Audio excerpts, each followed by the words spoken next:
Anchamunasqa wayqipanaykuna, kusisqa tarikuni qankunawan rimarinaypaq kay p'unchaypi.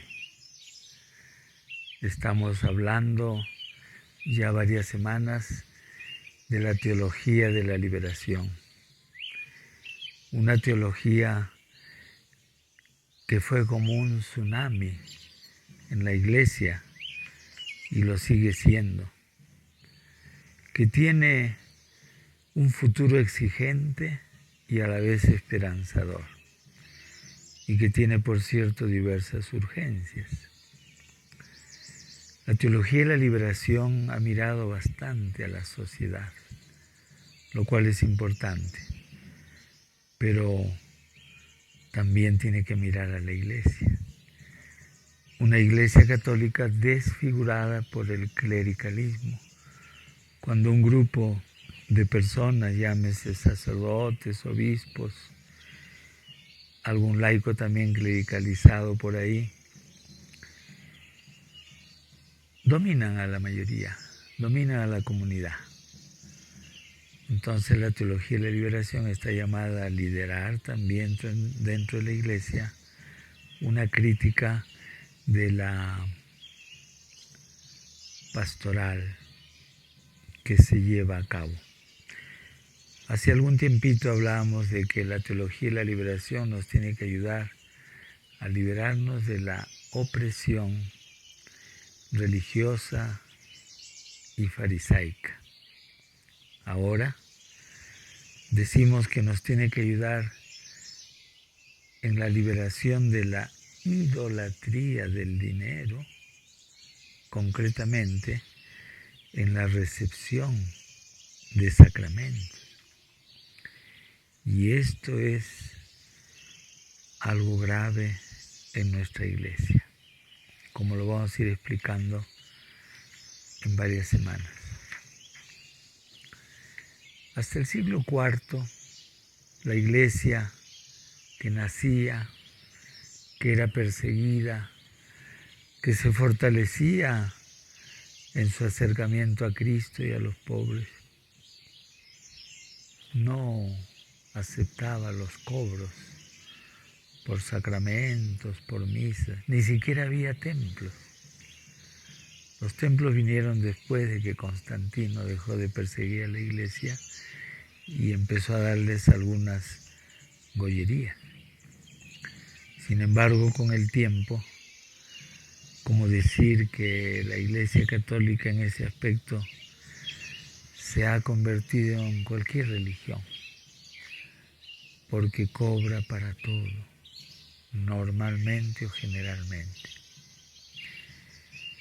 Entonces aquí el cambio que se exige es muy profundo y es muy difícil, porque no solo son los sacerdotes, los obispos los que promueven esto, sino es la misma comunidad, la misma gente bautizada, que siguiendo el ejemplo, diríamos, del capitalismo, que no solo tiene que ver con la economía, sino también con las mentes, con la superestructura,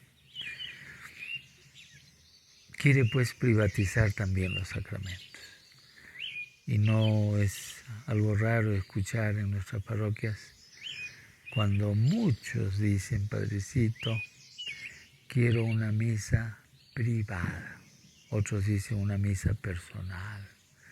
Otros dicen una misa solo para mi almita.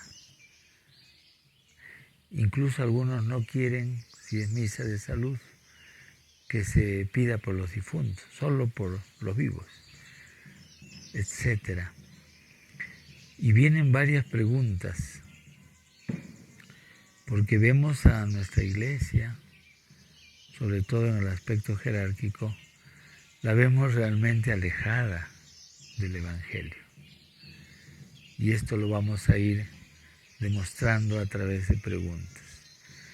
La primera pregunta que nos hacemos es la siguiente: si la Eucaristía, como presencia real de Jesús, es lo más santo, Si ella, como dice el Concilio Vaticano II, es la fuente y el culmen de toda la vida cristiana, ¿cómo es posible que la Eucaristía, la comunión, la misa, se rija por tarifas?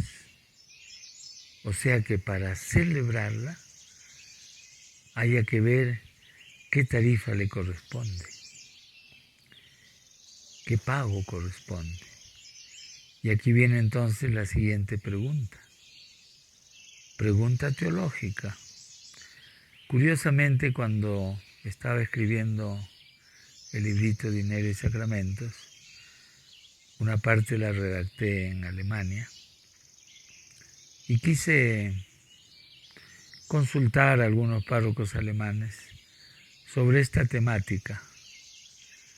¿Y saben lo que me dijo uno? Si quieres hablar de cosas teológicas, te doy con gusto una entrevista. Pero eso es que me estás preguntando, si la gracia tiene un precio, eso no es teológico.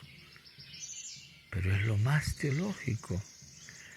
Decir que para conseguir a Dios hay que pagar, eso es algo gravísimo. Es ir contra la misma teología y contra el mismo Dios. Por eso la pregunta ¿es que la gracia de Dios tiene un precio? Y si esa gracia tiene un precio, ¿qué clase de gracia es? Porque la gracia de por sí significa algo gratuito. Jesús lo entendía bien y lo planteó de una manera muy clara.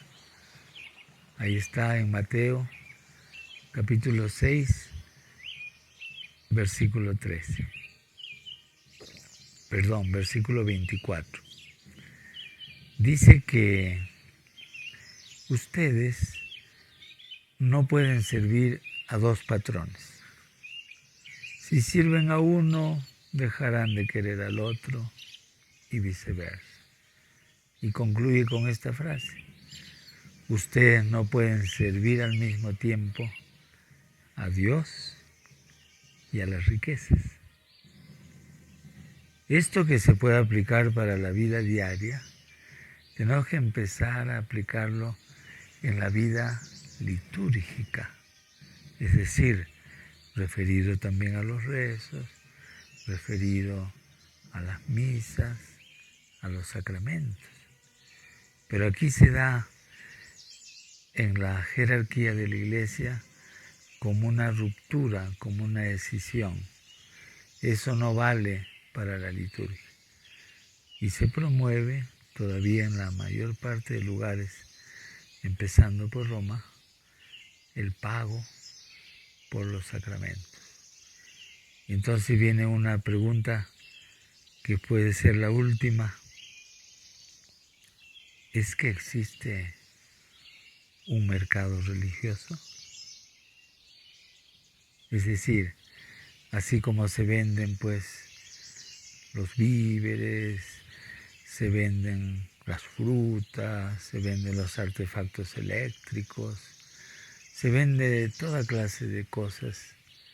También pongamos un nombre capitalista, los artículos religiosos, los bienes religiosos también se venden.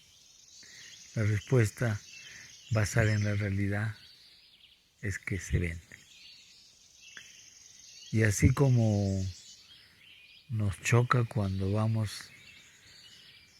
al santuario de la Virgen de Copacabana, que hay un cuarto donde ponen 3 clases de botellas pintadas con su precio, es decir, donde se vende el agua bendita. Se vende el agua bendita en Copacabana, Bolivia. No nos sorprendamos mucho si vamos a Lourdes, en Francia, donde la Virgen, que también se vende el agua de Lourdes en unos pomitos en forma de Virgen. Lo hace el santuario, lo hacen los vendedores, inventan. En Copacabana lo hace el santuario mismo. Está dentro del santuario ese negocio. Pero lo hacen. Y entonces uno se pregunta, ¿dónde queda la gracia de Dios si se la trata como cualquier mercancía?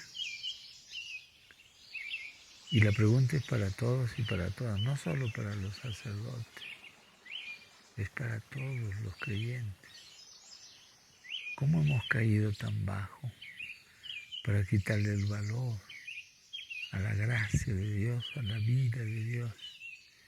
Decir que es lo más valioso entonces termina como un cuento, porque en la realidad no se la toma así.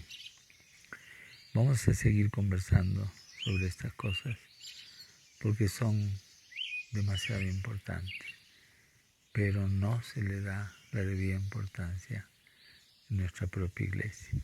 Y hay argumentos no económicos, yo cobro porque si no, ¿cómo compro el vino? ¿Cómo compro las hostias? ¿De qué vivo?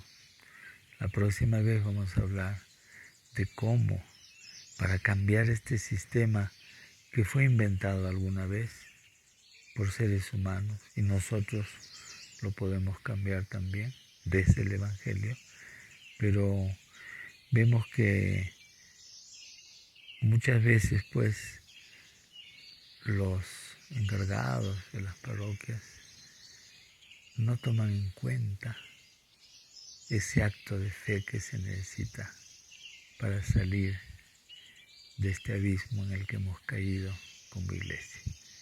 Y con esto, amigas y amigos, con el cariño de siempre les digo, Jamo Semana Cama y Kisen Cama.